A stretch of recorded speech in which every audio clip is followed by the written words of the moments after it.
Hello दोस्तों, आज हम बात करते हैं फ़िरौन की बेटी कौन थी और उनकी परवरिश किसने की।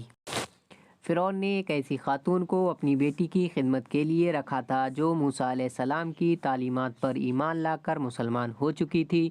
और वो मोहतरम खातून जब एक दफ़ा फ़िरौन ज़ादी के बालों में कंघी कर रही थी तो अचानक वो उनके हाथों से फिसल कर ज़मीन पर गिर पड़ी, जिसकी वजह से बेशक था उसकी ज़बान से निकला बिस्मिल्लाह, जिसको सुनकर फ़िरौन की बेटी ने कहा, ये आपने क्या कह दिया? क्या मेरा वालिद आपका रब नहीं? तो उन्होंने फरमाया, सिर्फ मेरा ही नहीं बल्कि हम सब का रब वो है जिसने हम सबको पैदा किया है। और जब इस वाक़ये की इत्तला फ़िरौन को हुई तो उसने इस साहिब ईमान खातून को तलब करके पूछा, क्या तुम वाकई मेरी नबूवियत का इनकार करती हो? तो उन्होंने जवाब दिया, हाँ, सिर्फ खुदा ही इस सारी कायनात का रब है। जिस पर फ़िरौन ने अपने सिपाहियों को हुक्म दिया कि तावे का एक बड़ा करहा मंगवा कर उसमें तेल डाल दिया जाए। जब हुक्म शाही की तामीर हो गई तो उसने कहा, अब इसके नीचे इतनी तेज़ आग जलाओ कि तेल उबलने लगे। और फिर उसके बाद इस खातून के तीनों जवान बेटों को बुलाकर उससे कहा कि देखो, तुम अब भी मेरी खुदाई का इकरार कर लो तो मैं तुम्हारे इन बेटों समेत तुम्हारी जान बख्शने को तैयार हो सकता हूँ, वरना तुम्हारे सामने ये तीनों बेटे इस खौलते हुए तेल में डाल दिए जाएंगे। जिस ईमान पर सरसार इस जबां हिम्मत खातून ने कहा, मैं अपने इन बेटों की ज़िंदगी के बदले अपना ईमान नहीं बेच सकती। रिवायत के मुताबिक ये जवाब सुनकर फ़िरौन आग बबूला हो गया और उसने उससे एक बेटे को तेल में डालने का हुक्म दे दिया, जो कि चंद ही लम्हों के बाद जलकर खाक इस्तर हो गया। और फिर इसी तरह बारी बारी इसने इस खातून के तीनों बेटों को इसी खौलते हुए तेल के ज़रिए शहीद कर दिया।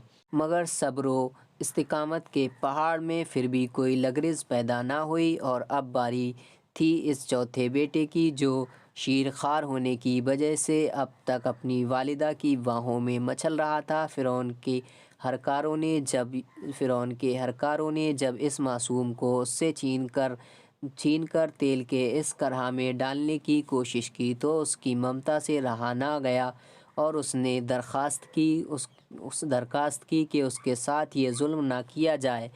करीब था कि वो इस मासूम नौनिहाल को मोहब्बत में वसपाई इख्तियार कर लेती, क्योंकि कोई माँ अपनी फितरत के हाथों मजबूर होकर इतने बड़े इम्तिहान की मुहतम्मल नहीं हो सकती थी कि अचानक उसकी गोद में मौजूद इस मासूम को अल्लाह ने कुव्वत गवाही से नवाज दिया। और उसने अपनी माँ से मुखालिफ होकर कहा, उसकी मिन्नत मत कर और उसे मुझे तेल में डालने से मत रोक। बेशक आखिरत का अज़ाब इससे भी कहीं ज़्यादा तकलीफ़ देह होगा। लेकिन बादशाहत फ़िरौन को इस मासूम तकलीफ़ पर भी रहम ना आया, जिसकी शहादत बाद उसकी वालिदा को भी शहीद कर दिया गया। नाज़रीन इकराम, अगरचे इस वाक़ये के बारे में हमारे पास कोई सनद नहीं कि हमारे इसकी हक्कानियत पर वाजिद हो सके, लेकिन और आखिरत तारीख़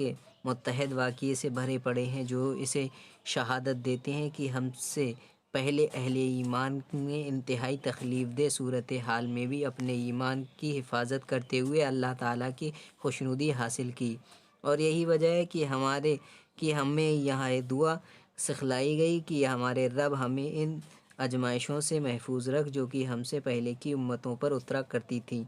बल्कि नबी सल्लल्लाहु अलैहि वसल्लम की एक हदीस के मफ़हूम के मुताबिक इससे पहली उम्मत के बाज़ अहले ईमान ऐसे भी हैं जिनको आरे की मदद से चीर दिया गया। नाजरीन, एक रिवायत के मुताबिक जब आप सल्लल्लाहु अलैहि वसल्लम मेराज पर तशरीफ़ ले गए तो अपने एक अजीब तरह की खुशबू महसूस की, जिस पर अपने जिब्राईल अलैहिस्सलाम से इसके बारे में तफसीर किया। फरमाया तो आपने जवाब दिया कि इस खातून के लिबास की खुशबू है जिसने फ़िरौन की मुकाबले में अल्लाह की वहदानियत की गवाही दी थी, और फिर उसके रब ने उसे मुकाम फ़जीलत अता फ़रमा दिया।